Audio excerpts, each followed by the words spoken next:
नमस्कार, मैं नीलेश कुमार स्वागत करता हूं आप लोगों का बेसिक एजुकेशन सेंटर में। हम लोग एलसीएम पर आधारित प्रॉब्लम्स एंड सॉल्यूशंस को देख रहे हैं। मैंने पिछले लेसन में कुल 10 प्रश्नों का हल बताया है जो कि एलसीएम बेस्ड है, और आज हम लोग 11वां प्रश्न देखते हैं कि कह रहा है कि 4 अंकों की बड़ी से बड़ी संख्या ज्ञात करें जिसको 60, 36 और 45 से भाग देने पर क्रमशः 55, 31 और 40 शेष बचे। तो इसका भाजक कितना है, किससे भाग देना है? 60, 36, 45 से। और शेष कितना बच रहा है? शेष बच रहा है 55, 31 और 40।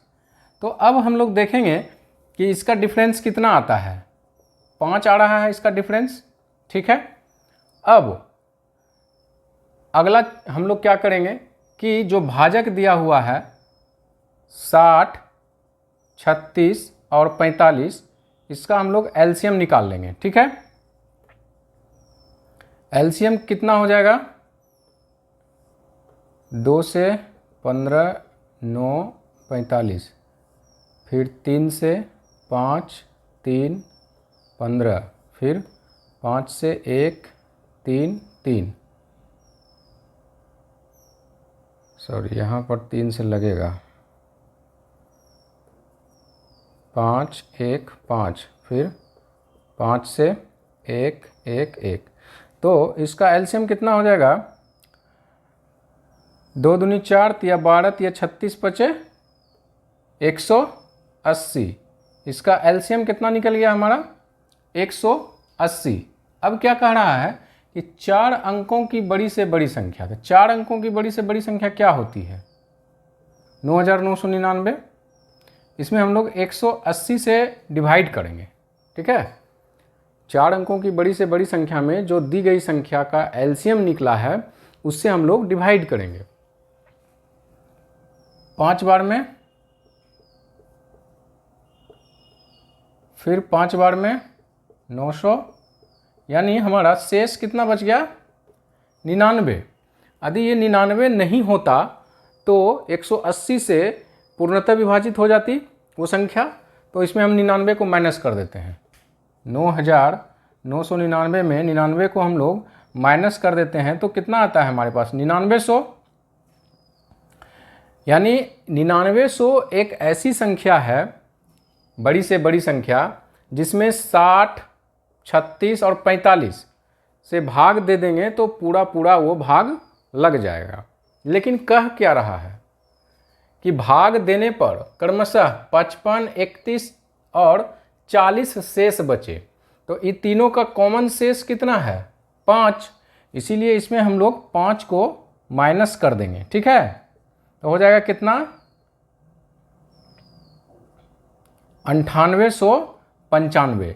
ये 9895 जो हमारा नंबर निकल करके आया है, इसमें हम लोग 60, 36 और 45 से भाग देंगे तो 60 से भाग देंगे तो 55 शेष आएगा, 36 से भाग देंगे तो 31 शेष आएगा और 45 से भाग देंगे तो 40 शेष आ जाएगा, ठीक है। तो ये हमारा नंबर क्या हो गया? 9895 आंसर निकल करके तैयार हो गया। अगला क्वेश्चन देखते हैं हम लोग। आइए इस प्रश्न को देखते हैं। कह रहा है कि वह छोटी से छोटी संख्या ज्ञात करें जिसमें 5, 6, 8, 9 तथा 12 से भाग देने पर हर स्थिति में एक शेष बचे, ठीक है। पर कंडीशन यहाँ एक और है, 13 से भाग देने पर कुछ भी शेष ना बचे। समझ गए? पहले हम लोग क्वेश्चन देखे थे कि 4 अंकों की बड़ी से बड़ी संख्या में भाग देने पर या 5 अंकों की छोटी से छोटी संख्या में भाग देने पर, लेकिन यहाँ पर लिखा हुआ है वह छोटी से छोटी संख्या। यानी छोटी से छोटी संख्या हम लोगों को नंबर से नहीं दिया गया है कि 4 अंक का छोटी से छोटी संख्या होगी कि 3 अंक की छोटी से छोटी संख्या होगी, छोटी से छोटी संख्या, ठीक है। तो सबसे पहला काम हम लोग करेंगे कि 5, 6, 8, 9 तथा 12 का हम लोग जो है एलसीएम निकाल लेंगे। तो कितना निकल जाएगा? 5, 6, 8, 9 और 12 का हम लोग एलसीएम निकालेंगे तो कितना निकलेगा? 5, 3, 4, 9, 6, फिर 2 से 5, 3, 2, 9, 3, अब फिर 3 से 5, 1, 2, 3, 1, अब कुछ नहीं, तो 2 दूनी 4 तिया 12, 12 पचे 60, 60 दूनी 120, 120 तिया 12 तिया 36, यानी एलसीएम कितना निकल गया 360। ठीक है, अब कह रहा है कि हर स्थिति में एक शेष बचे और 13 से भाग देने पर कुछ भी शेष ना बचे। तो जब भी इस प्रकार का प्रश्न हो तो हम लोग जो एलसीएम निकाले हैं, ठीक है, 360, यहाँ पर हम लोग के मान लेंगे, ठीक है, प्लस 1 करेंगे। समझिएगा, जो एलसीएम निकला है उसमें 360 के मान लेंगे प्लस 1 कर देंगे, ठीक है, ये चीज़। अब के का मान हम लोग बैठाएंगे, के का मान लेते हैं 1 बैठाते हैं, तो क्या हो जाएगा 362। के का मान यदि 1 बैठाए यहाँ पर तो क्या हो गया 362। अब देखेंगे कि 5, 6, 8, 9, 12 से इसमें भाग देने पर एक शेष बचता है कि नहीं बचता है और 13 से भाग लगता है कि नहीं लगता है। तो हम लोग सीधे 13 से भाग दे के देख लेते हैं कि 13 से इसमें भाग लग रहा है कि नहीं लग रहा है। ठीक है, तो 13 से इसमें भाग नहीं लगेगा। अगला फिर के का मान हम लोग 2 रख के देखते हैं, तो 360 गुना 2 प्लस 1 हो जाएगा, बराबर कितना हो जाएगा 720, 1 721। ये 721 में भी ये टर्म एंड कंडीशन फुलफिल नहीं करेगा। ठीक है, तो हम लोग के का मान को बढ़ाते जाएंगे, के का मान 3 रखेंगे, 4 रखेंगे, 5 रखेंगे, तो ये रख रख करके देख लेना है। जब हम लोग के का मान 10 रख देंगे, ठीक है, तो क्या हो जाएगा 360 गुना 10 प्लस 1 यानी 3600 प्लस 1 3601। इस नंबर में ये पूरा टर्म एंड कंडीशन को फुलफिल कर देगा, यानी 5, 6, 8, 9 और 12 से इसमें भाग दीजिएगा तो प्रत्येक दशा में एक शेष बच जाएगा और 13 से भाग दीजिएगा तो शेष कुछ भी नहीं बचेगा। तो ये छोटी से छोटी संख्या ये निकल करके तैयार हो गया और बनाने का नियम यही है। ठीक है, तो ये हमारा क्या हो जाएगा 3601 आंसर हो जाएगा। क्लियर हो गया होगा। इस तरह का प्रश्न जो है यदि परीक्षा में पूछे तो हम लोग उसको इस प्रकार से बना सकते हैं। आइए नेक्स्ट प्रश्न देखते हैं। नेक्स्ट और 13वां प्रश्न को हम लोग देखते हैं। कह रहा है कि 1000, कंडीशन है कि 1000 और 2000 के बीच आने वाली एक संख्या को 2, 3, 4, 5, 6, 7 और 8 से भाग देने पर शेष क्रमशः इतना बचे।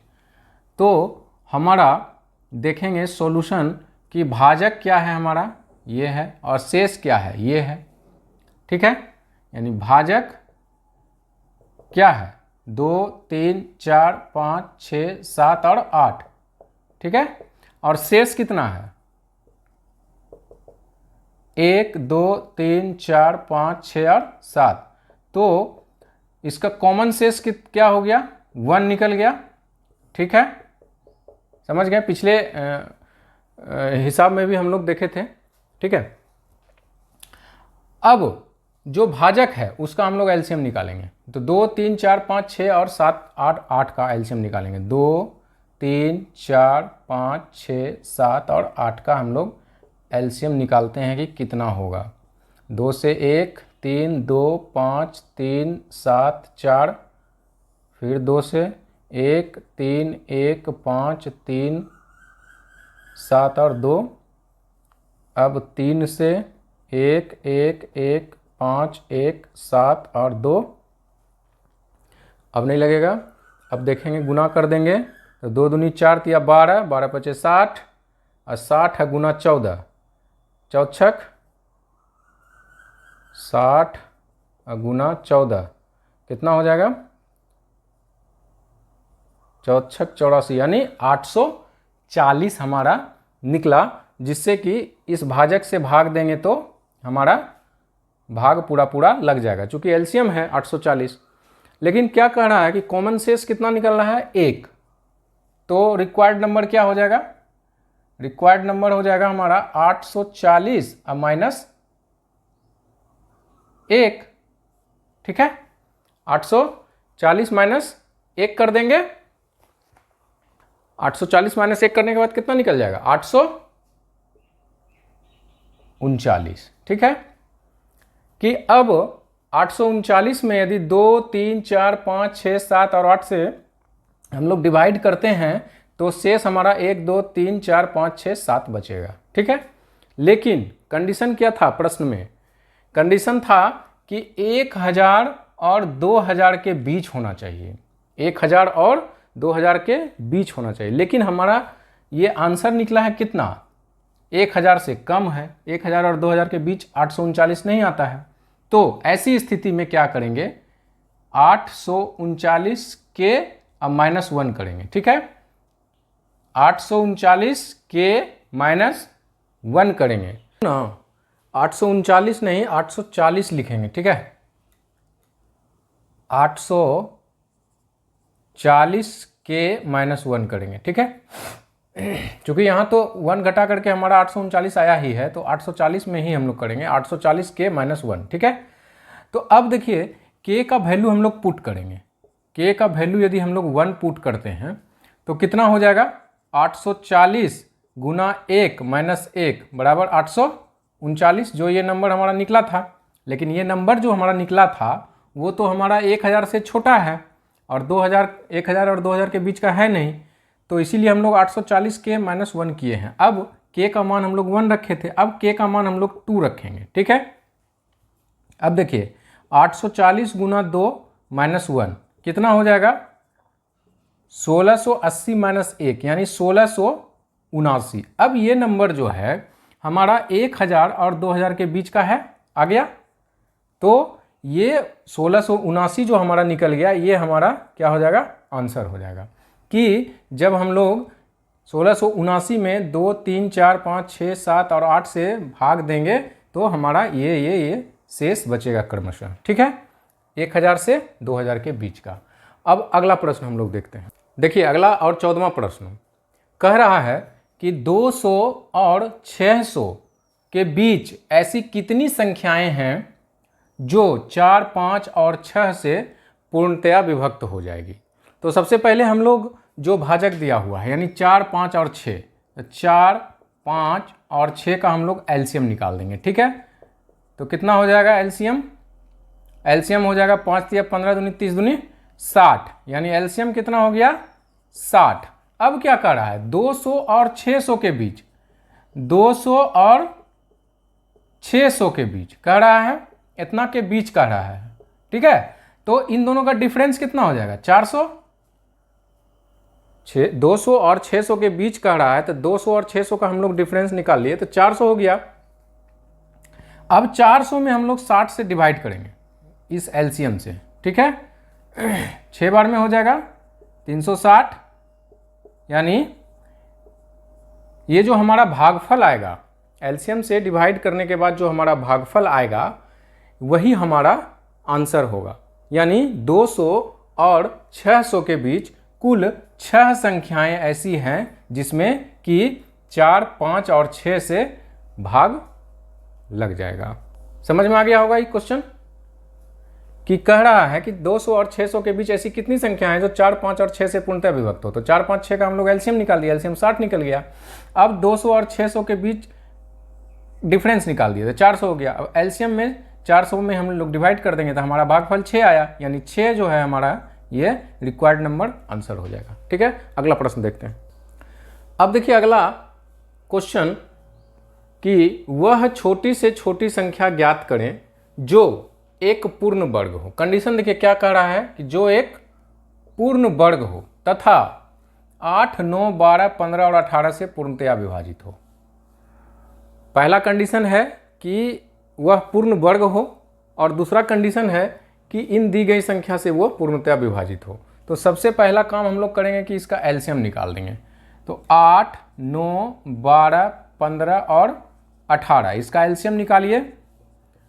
9, 6, 15 और 9, फिर 2 से 2, 9, 3, 15, 9, फिर 3 से 2, 3, 1, 5, 3, फिर 3 से 2, 1, 1, 5 और 1। ठीक है, तो हम लोग इसका क्या निकाल दिए, एलसीएम। एलसीएम कितना हो जाएगा, 2 दूनी 4 तिया 12, 12 तिया 36 और 36 और गुना 10, एलसीएम कितना निकल जाएगा 360। हमारा एलसीएम निकल करके तैयार हो गया 360। ठीक है, 360। अब इसका जो फॉर्मूला होता है, इस तरह का प्रश्न यदि दे दिया जाए कि वह छोटी से छोटी संख्या ज्ञात करें जो एक पूर्ण वर्ग हो, ठीक है, तो इसका फॉर्मूला होता है कि एलसीएम गुना अनपेयर नंबर, अनपेयर नंबर। ठीक है, तो एलसीएम हमारा कितना है 360, तो 360 गुना अनपेयर नंबर, यहां देखेंगे ये दोनों पेयर है, ये दोनों पेयर है, ये और ये अनपेयर है, यानी 2 गुना 5 बराबर कितना हो जाएगा 3600। ये 3600 जो है हमारा, ये क्या हो जाएगा आंसर, कि ये पूर्ण वर्ग भी है और इतना से पूर्णतः विभाजित भी है। ठीक है, आइए हम लोग नेक्स्ट क्वेश्चन देखते हैं। आइए देखते हैं इस प्रश्न को, कि कह रहा है कि यदि एक पेन का मूल्य 12 रुपया, एक पुस्तक का मूल्य 20 रुपया तथा एक कॉपी का मूल्य 15 रुपया है, तो कोई व्यक्ति कम से कम कितना धन खर्च करे जो तीनों में से कोई भी वस्तु पूर्णांक में खरीदा जा सके। ठीक है, पूर्णांक में यानी पूरा पूरा खरीदा जा सके, यानी आधा पेन आधा कॉपी तो खरीदेंगे नहीं, तो पूरा खरीदना है, इसीलिए पूर्ण अंक में खरीदना है। ठीक है, तो इसका सॉल्यूशन वही हो जाएगा, सीधा सीधी इसका जो है हम लोग, पेन कितना है 12 रुपया, पुस्तक का मूल्य कितना है 20 रुपया और कॉपी का मूल्य कितना है 15 रुपया, इन तीनों का हम लोग एलसीएम निकाल देंगे। ठीक है, कितना हो जाएगा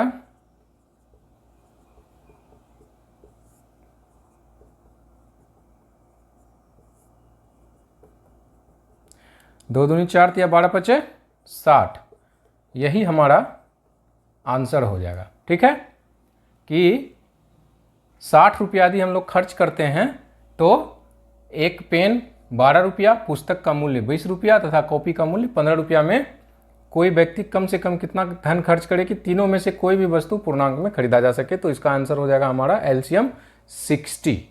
अगला क्वेश्चन देखते हैं। अब देखिए इस प्रश्न को, कि 5 घंटियां एक साथ बजना प्रारंभ करके 2, 3, 4, 5 एवं 6 सेकंड के अंतराल पर बजता है।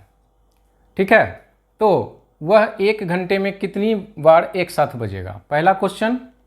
दूसरा क्वेश्चन है कि यदि पहली बार एक साथ 11:56 और 48 सेकंड पर बजी हो तो पुनः एक साथ कितने बजे बजेगी।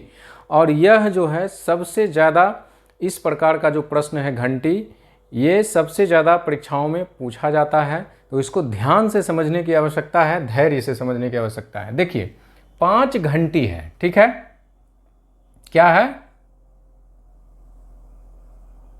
घंटी बना दिए हम।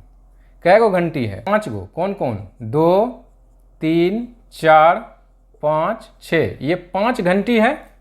ठीक है, और ये क्या हुआ है, पांचों घंटी जो है, फिर से यहाँ लिखते हैं कि 2, 3, 4, 5 और 6 सेकेंड के अंतराल पर बजता है घंटी। यहाँ पर जो घंटी है वो इतना इतना सेकेंड के अंतराल पर बजता है, तो एक बार यह क्या हो गया है, घंटी बज चुका है, एक बार बज चुका है पहले बार, उसके बाद इतना इतना के अंतराल पर बजता है।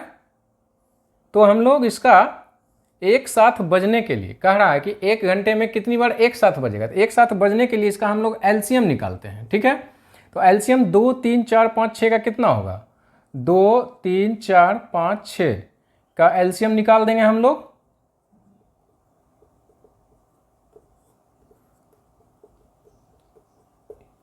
पाँच दूनी 10, 33 दूनी 60, यानी कितना निकल गया हमारा एलसीएम 60 सेकेंड।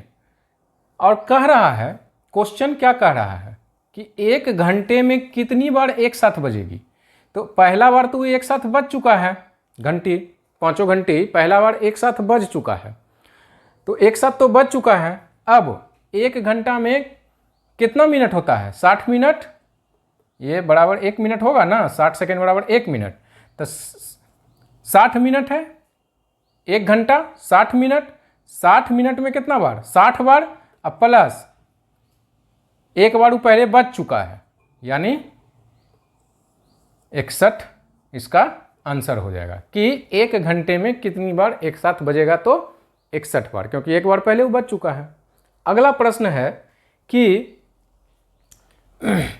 पहली बार एक साथ वो 11:56 पर बजा है, 11:56 और 48 पर वो बजा है, तो अगला बार कितना बजे वो बजेगा? यानी 1 मिनट के बाद 60 सेकेंड, जो एलसीएम आया है 60 सेकेंड, यानी 1 मिनट के बाद वो फिर बज जाएगा। तो हम लोग क्या करेंगे, 1 मिनट को इसमें जोड़ देंगे, तो जोड़ दीजिए 1 मिनट को इसमें। ये घंटा है, ये मिनट है, ये सेकेंड है, घंटा ये है मिनट, ये है सेकेंड, तो 1 घंटा इसमें जोड़ देंगे, ठीक है, सॉरी 1 मिनट इसमें जोड़ देंगे, क्योंकि हमारा 60 सेकेंड 1 मिनट आया है एलसीएम, तो कितना हो जाएगा?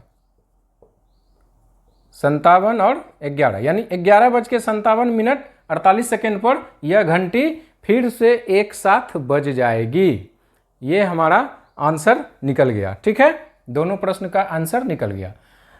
एलसीएम से संबंधित सभी प्रकार के पैटर्न के प्रश्नों का हम लोगों ने पिछले लेसन्स और इस लेसन्स में प्रश्न और उसका हल को हम लोग देखे। अब नेक्स्ट क्लास में हम लोग एचसीएफ से संबंधित प्रश्न देखेंगे कि पहले तो देखेंगे हम लोग कि एचसीएफ किसे कहते हैं, एचसीएफ निकालेंगे कैसे, तो एचसीएफ से संबंधित हम लोग नेक्स्ट क्लास में देखेंगे। आज के लिए इतना ही, इजाज़त दीजिए, धन्यवाद।